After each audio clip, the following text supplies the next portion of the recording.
The Public Works Department is busy all year round, and their responsibilities don't stop even when the weather heats up. Here's Michael Schuler with a report on some of their current and upcoming projects. I'm out here on Ermey Avenue, where in the recent months, this avenue has seen some big changes. I recently interviewed Betty Ermey regarding the renaming of this avenue in honor of her late father. But before we get to that, I want to provide some important road updates regarding Rancho Vista Boulevard, Pear Blossom Highway, and some of our other local roads and neighborhood streets. Our street maintenance division provides well-maintained streets and infrastructure and makes it a top priority to carry out duties in a safe, courteous, efficient, and cost-effective manner. Currently, they maintain 508 street centerline miles, 560 miles of sidewalks, and 17 miles of storm drains and culverts. I'm out here on 70th Street East, where I caught up with some of our street maintenance crews who are hard at work improving and repairing our streets out here. Can you tell me a little bit about the project that's going on right now? Yeah, we're applying a new asphalt that's going down on this road that was in pretty poor conditions. We're trying to cut down on any types of claims that might come in the future. So do you do these types of projects, improvement projects year-round, or how do you pick the streets? How do you pick the time and location? Well, basically we have to wait for the weather to warm up. Usually mid to late spring is our goal of when we want to do these types of jobs. Well, we do frequent inspections, and when we get roads of this condition, we put it on a constant monitoring basis. And when we had a winter like we had last year with all the rain, the more rain you get, the more moisture that gets under the road, the more failures you get, and you try to patch up the road before the conditions get worse, before it starts causing damage to the motorists' vehicles or potentially accidents. Tell us about the process. What goes into doing a repair like this out on the street? Well, first of all, we usually close the roads down, and then we have an emulsion truck come out here, and we spray tack down on the ground before we start, and then we have the dump trucks come in, spread the mix, and then we have a grader spread it also nice and thin, which you get this finished look that you see, and a roller continuously rolls it out. So usually by the end of the day, we can drive on it and it's good to go. What type of other projects do the street maintenance crews do on a regular maintenance schedule? In addition to the asphalt we're doing today, we do a lot of concrete work. We go out twice a year and do an annual sidewalk inspection, and we use those, figure out what needs to be R&R'd, and we make those repairs on a pretty much a yearly, around the year basis. When we're pouring sidewalk, usually we'll go out ahead of time and mark out the area for no parking. Our crew will come in, remove the sidewalk, usually cut roots or whatever potentially caused the problem to begin with, and we will come in probably the next day or the day after that and pour the sidewalk back. We'll do sidewalks, we'll do driveway approaches, we'll do cross gutters in the street, depending on the severity of the area and how much of a priority it is at the time. A typical sidewalk repair, if it's in an area without any trees, will go many, many years. We have areas that have a lot of trees, and we could be back every 3 or 4 years fixing potential trip hazards. So a lot of times you learn about issues because the residents are out there driving the streets and they're reporting it, like reporting potholes through our Recycle Coach app. What do you do with those reports when they come in? How do you prioritize them? How do you decide where to go and when? We get work orders on a daily basis for potholes, maybe 10 to 15 per day almost.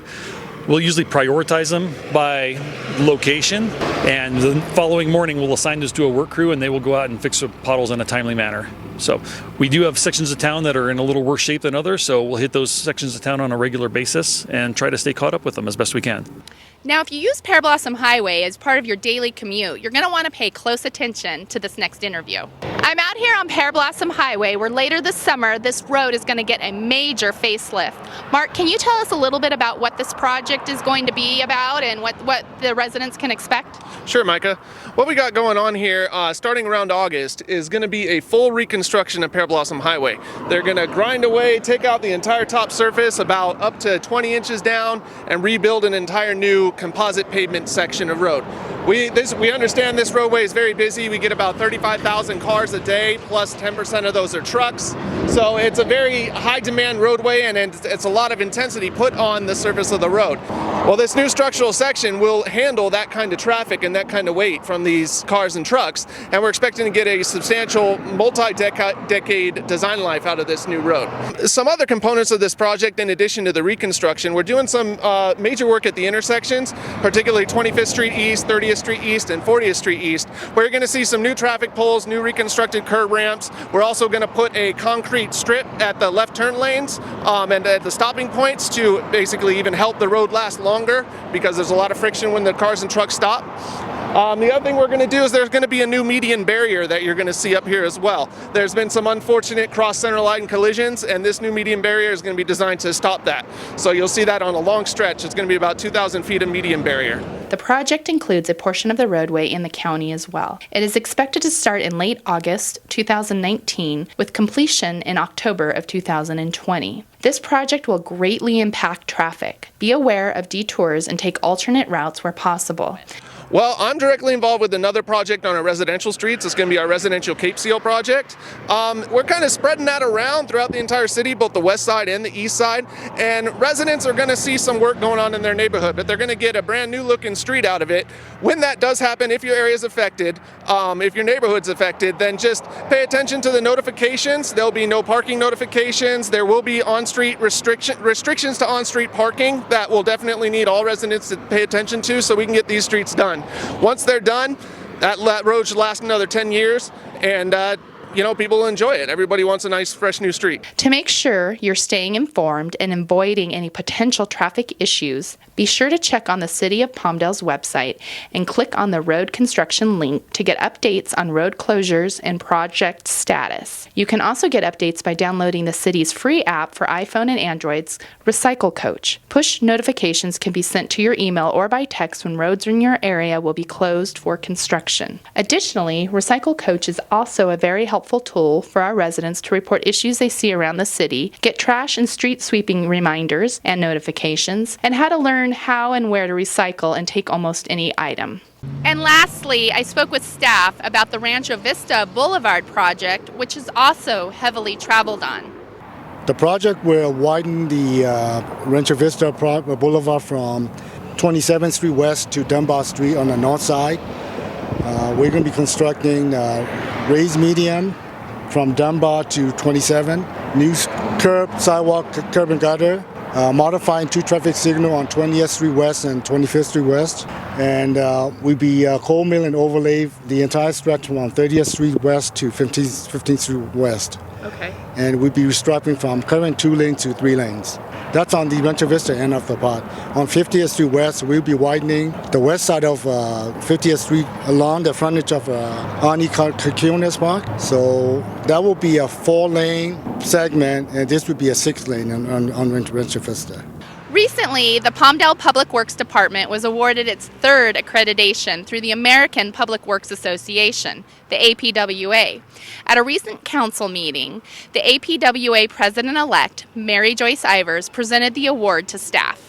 The APWA is a national organization that sets standards for public works departments throughout the United States and Canada. To become an accredited agency, it must go through a rigorous 4-year process. This is a process that started back in 2009, and the process involves every department within the city, mostly Public Works, but also every other division that Public Works touch. That's Parks and Rec, finance, and every other process, every other department, and they go through all of the policies and procedures that Public Works is governed by, and also how they work with the other departments to make sure that the standards are met. In addition, the city was recognized for a model practice with our Partners Academy, which was designed to give citizens an opportunity to interact with city staff and for the staff to educate our citizens on what they do. We're very proud of the fact that we got it the first time. We were the first in LA County to be accredited, and very proud moment for the city and especially the Department of Public Works. And 2 times past that, I think. What it means for our residents is that we hold ourselves to very high standards. It's in the City of Palmdale Public Works. these standards that we developed and that we live by, these are standards that are being compared against other public works departments throughout the country. As accreditation manager, I can attest to the rigorous process. Congratulations to the entire Public Works Department. It is quite an accomplishment and something we should all be proud of. As I mentioned earlier, I'm out here on Ermey Avenue, where last year our City Council passed a resolution to rename Avenue N to the dual name of Ermey Avenue, Avenue N, in honor of former Palmdale resident Ermey, who passed away on April 15, 2018. I spoke with Ermey's daughter Betty about what this means for her family and honoring her late father and beloved public figure. Ermey was a famous American actor and former military drill instructor. Ermey was also a United States Marine Corps Staff Sergeant and served as a drill instructor. Ermey was a huge community supporter, veterans advocate, and held a long-time role as spokesperson for the Young Marines Youth Organization. Palmdale residents requested and supported a street naming in honor of this local hero. My father was really into the arts, as you know, that he was an actor. He did over 60 feature films. He did a lot of TV shows, but he was also a Marine, a veteran. He was very active in the military community. He was always doing golf tournaments for them or just helping out in any way that he could. It was very important to him. The street formerly known as Avenue N was changed to the dual name of Ermey Avenue and Avenue N. Staff coordinated with the City of Lancaster, Los Angeles County, and Caltrans to update the signage. We were honored that the community would want to name one of the streets after him, especially a street that he lived off of. That was such a nice gift surprise. And how would your dad feel about that, having that honor? My dad, being the ham that he was, would be like, "They named a street after me. How cool is that?" I wonder if I could go as fast as I wanted to on it and not get a ticket. I'm just kidding. Maybe we should scratch that. This community has been just so supportive of our family all through the years. We've lived here since 1987, and we've just watched this community grow. And I mean, my dad decided he wanted to live here because there were so many veterans. One, the community was just a very giving, helpful community. Everybody knew everyone, and he loved that about this place. The community here has just been so helpful, so supportive. The veterans here, my goodness, Vets for Vets, Coffee for Vets, so supportive of our family. And I mean, we just want to thank them for everything that they've done. Great community. We're so very lucky to be part of it. What a beautiful tribute and a well-deserved honor to one of Palmdale's own. I hope you've enjoyed our Public Works updates. Back to you, Armin. When we return, we'll have the latest in recreation and culture news right after this quick break.